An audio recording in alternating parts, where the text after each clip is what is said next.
Welcome back to Echoes of Ages, the role-playing podcast where a handful of fools are just trying to save the world, one mishap at a time. Don't forget to follow or subscribe so you never miss an episode, and be sure to check out our Instagram or Facebook pages for the maps, character art, and creatures from today's adventure. The link is in the description. If you're enjoying the journey so far, we'd love it if you shared our show on social media with a friend or maybe even an enemy. Thank you for listening, and we hope you enjoy the episode.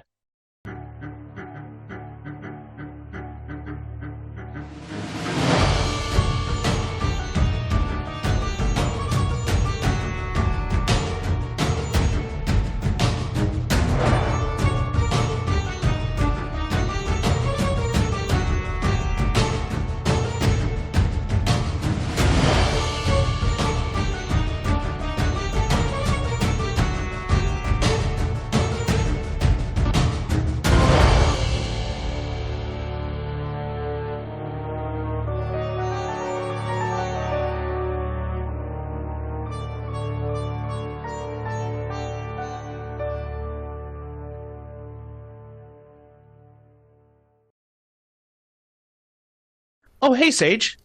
Nice fire. Have you seen Dell? Oh, Wreaf. Pleasant to see you this evening. Yes, I did see Dell. Actually, he just left. Coincidentally, after he looked over and saw you coming. Oh, well, that's kind of weird. I'm here to do the next review for Echoes of Ages, Sands of the Veil campaign. I thought you'd never ask. Come, sit, Wreaf. Throw a log on the fire. Here's a drum. Oh, all right. Well, anyway, we're coming back and we see Cassian. Remember Cassian? He's so handsome. So handsome. I mean, yes. And then, Sam came around and was just like, yo, Wreaf, I need to give you a potion. And I was like, oh, cool. Well, surprise me. And so she was like, all right, yeah, not a problem. I'm going to surprise you with this potion. And I'm like, all right, cool, wicked.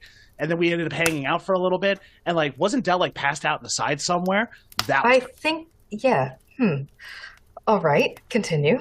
And, so Sam ends up giving us, a little bit of her backstory.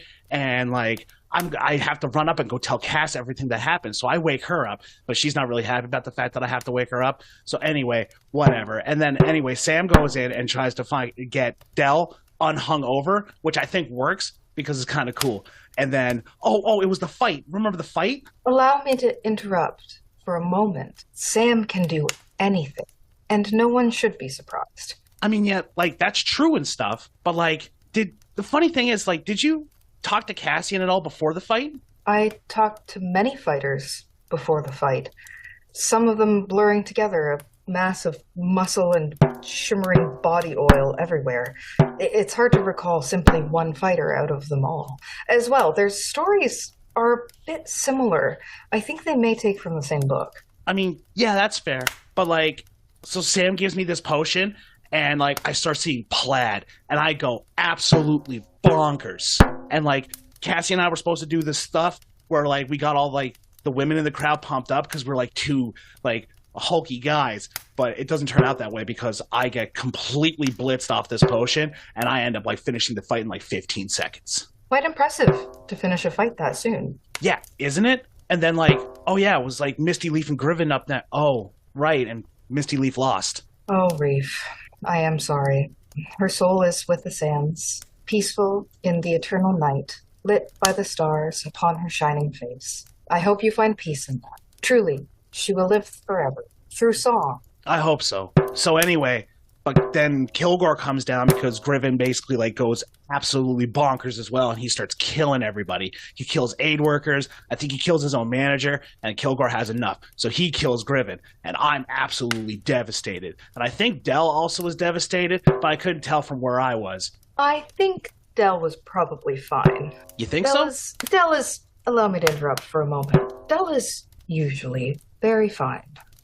Especially fine if you're to ask Jazz, but she's not here right now, so. Huh. Maybe I should go talk to Triple C after this. But anyway, so Kilgore demands that G Money continue on the tournament, and I get to choose my own fighter. And I'm like, well, Magnus is pretty cool, so I want to fight Magnus because he's a Dragonborn. I always wanted to fight a Dragonborn. Have you fought a Dragonborn before? I haven't, but more importantly, the teleportation that I witnessed. Oh, yeah, the guy that came from my neck of the woods. My neck of the woods.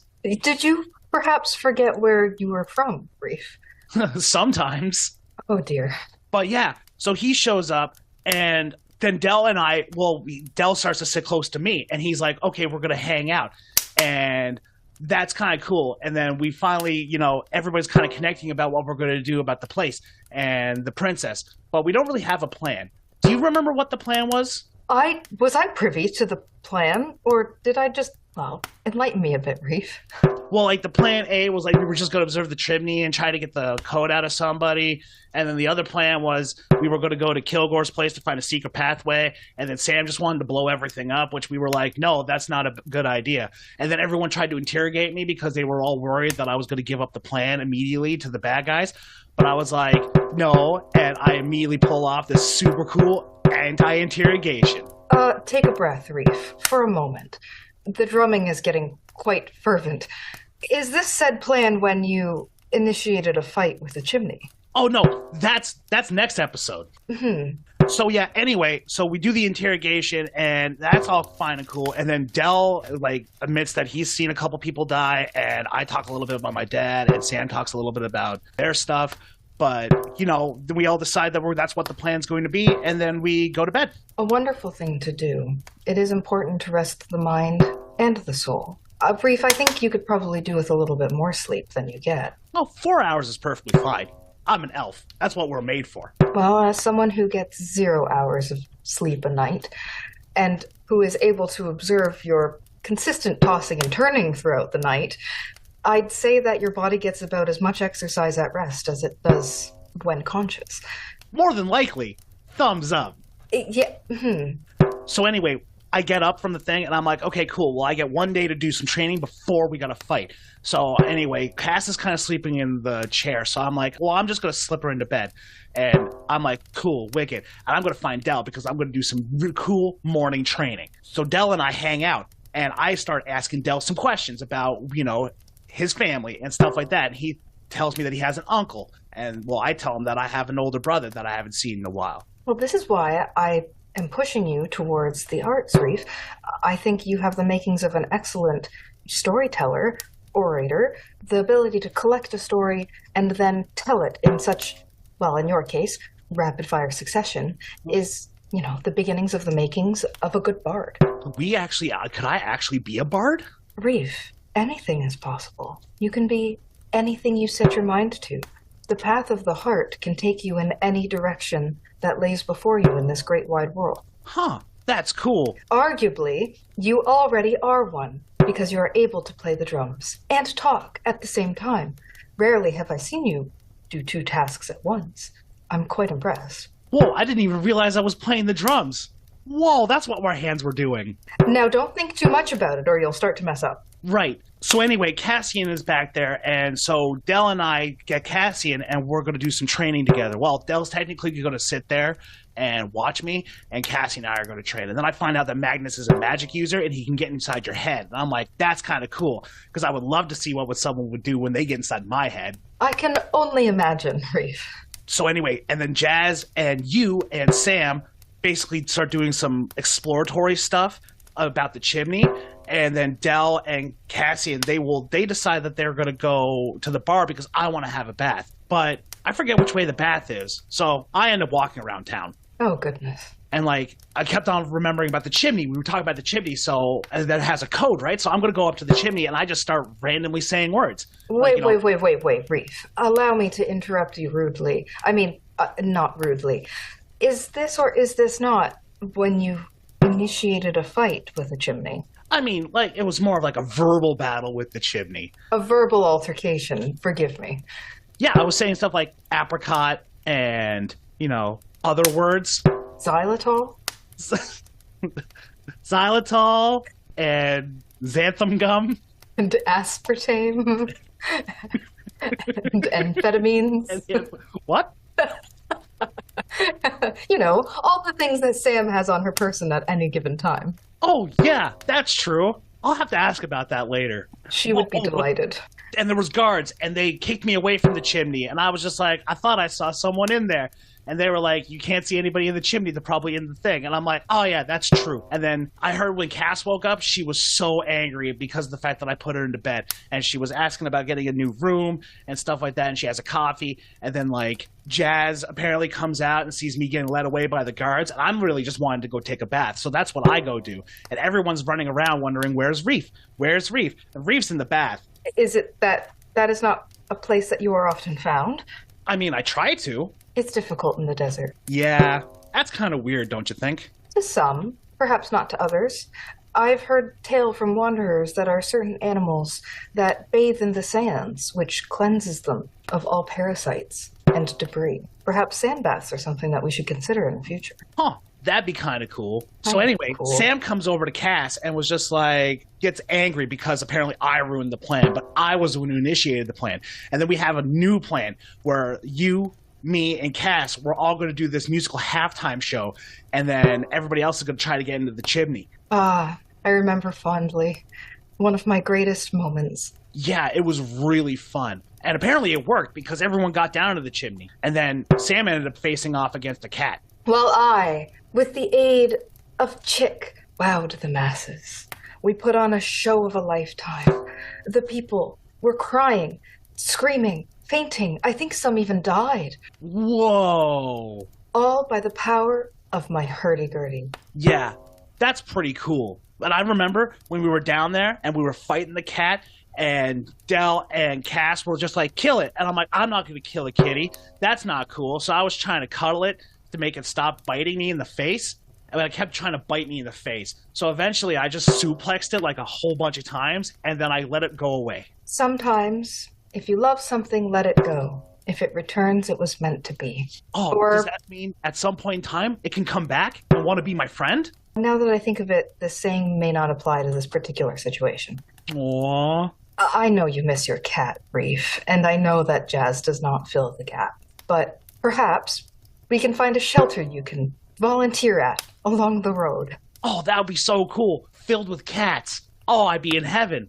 Well, at least until we get back home. We'll try to make it happen, Wreaf. So anyway, Sam and everybody starts handing out invisibility potions after we get the princess. Oh, she's not really a princess. She doesn't like being called princess, but that's her code name. It's princess. So anyway, we're coming out, and Cassian comes out of nowhere, and he's just like, oh, I was trying to help you guys out. And we're like, oh, Cassian, come along.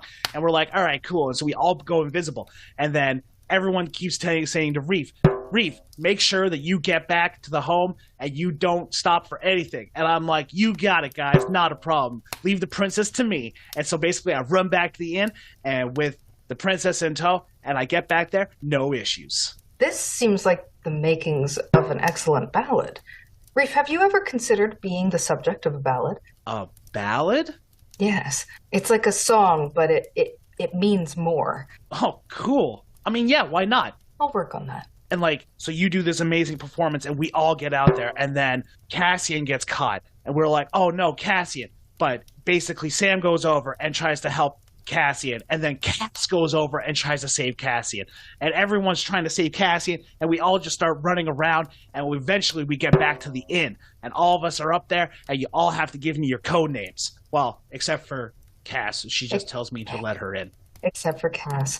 However, it can be argued that her code name was what she said to you. I mean, that's true. Not a lot of people get angry with me like she does. Hold on, Wreaf. I'm having a revelation. You are? Yes. It frequently happens. Does it not happen to you? Anyways, what's Cass's nickname? Oh, Boss Lady. Or Sugar. Excuse me? Well, I could call her Sugar when she's being sweet. We'll revisit this another time. So anyway, we all decide that everyone's going to try to escape, but I want to finish the tournament because I need to finish the tournament.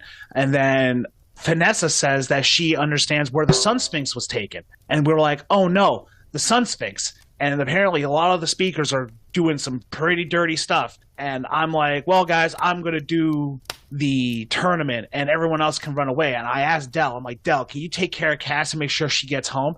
And Del's like, not a problem. And apparently Cass asked Del to take care of me. And he's just like, yeah, not a problem. I mean, it's very noble of Del to take on the care of a fully grown adult man. I mean, it is Del Arino. He is, kind of special. Oh, he's more than special. He's spectacular. Also, I think he would probably get a break on his taxes if he had a dependent, so I can see how this would benefit him. What? Oh, but anyway, guards come in and they're going to try to arrest all of us. And then basically Dell tells me that Cass has kind of run off. And I'm like, oh no. So anyway, Sam starts lighting the building on fire and we all have to escape. And then I jump out the window and I get a very bad concussion again. And I kind of forget a whole bunch of stuff. Again. How many now is that? Since I got here, that would be number 5. I think the important part of that statement is since I got here. Oh, tons back home. Have you seen a physician? I have many friends who are physicians. Oh, there's a cleric at TNR that I used to hang out with. Continue. But before you do, the fire is dying down. Throw another log on, please. Oh, yeah, not a problem. So where was I? Oh, right, yeah. So there's a big giant distraction. And, you cast, Shatter, and Sam throws this cool fireball, and we all start running away to the deep dunes. A dark time, truly. Yeah, it was. And then, I forgot my book, and all of Cass's stuff. No, hopefully she doesn't get angry with me. No. Cass? Angry? Yeah, you're right. It's a rarity. Truly, it is. I do also recall attempting to comfort you for the loss of your dear and beloved book. However, I don't think that went over quite well. No, because Mr. Tuska gave it to me. Of course. Of course. We're still learning the art of letting go of personal possessions and not being weighted by the things that we have in this mortal world. No, that's true. But anyway, you stay up watch, and we're getting tracked by the guards again, and we all have to decide whether we're going to fight or we're going to run away. And Cass tells me that it's time for the fist tornado. And I'm like, no, Cass, that's not a good idea. But anyway, she does. And then I put on my mask. And I don't remember what happens, but I remember there was a whole bunch of bodies everywhere. I think it's for the best that you do not recall. I also have left that chapter blank in the pages of my memory. Huh. Oh, but I do remember we got a boat now. We do have a boat now, Wreaf. Well done. And we decided to go to Pecan so we can drop off Vanessa. And have some pies. Oh, yeah, pie. That would be great. And do you remember our captain's name? Well, I just call him Cap. But his name's Prevail? Yes. Ah, I did it. Well done, Wreaf. Oh, and then, so we start sailing, right? And then, basically, because of all the fighting and running and stuff like that, I get really sweaty. So we decide that we're going to stop for a bath. But no one wants to wash my back. Why is that, Henn? Well, Wreaf, a lesson that people often learn early in life is one of physical boundaries and how we must respect where others end and ours begin, even if we think they should overlap and intersect. One day you will find someone who wishes to wash your back, Wreaf. Did you ask everyone? Oh, I didn't ask you. I think you were busy with Sam. Ah, playing a lovely tune. I think Sam was exploding rabbits? No, that was back at the Oasis. I think they were just grabbing alchemical stuff from the Joshua trees. Oh, of course, of course. I just remember that going poorly as well. Yeah. Funny, though. I think maybe we should stop stopping at oases. Oases? Help me out, Wreaf. I may be a bard, but I don't have command over every word in the common tongue. I think we can just call them beaches. Beaches. It is done. Oh, and the scorpion! I can't forget about the scorpion fight. No one can forget about the scorpion fight. That was cool. And we fought a scorpion together, like a party. We were like an adventuring party. I believe you're leaving out a very important distinction, perhaps the most defining feature of said scorpion. Oh, yeah? Its size? Oh, yeah, it was pretty big. I don't know if the audience knows what pretty big means, Wreaf. To some, a pretty big scorpion may be the size of their hand. Oh, this was at least probably 80 to 100 hands. Anything to avoid the metric system. D&Ders will do anything to avoid the metric system.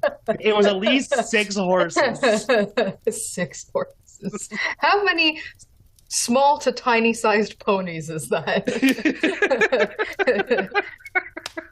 Can you measure it in decapitated goblin heads for me? It's at least 50 decapitated goblin heads. Oh, right. And then, so Sam gives me this potion because the boat's kind of on its side, and we're like, oh, how are we going to do this? And then Prevail comes out with 4 ropes. And I'm just like, okay, well, I can help with at least 2 of them. And then Sam's like, here, Wreaf, drink this. And then I pull open the boat myself. It was quite the feat of strength, one that I've been told about in heroic stories from many who have sat by my fire. And to think, all this time, I, the least judgmental woman in all the Sams, didn't quite believe them fully. However, after that feat, I think I do. Aw, yeah. Thumbs up. Oh, you beat me to it. Thumbs up, Wreaf. Oh, right. And then you guys decide to cook the scorpion, and we save a little bit of meat for it. And then we start going up to Zixus? Zixus, yes. I like Zixus. Do you? What do you like about Zixus?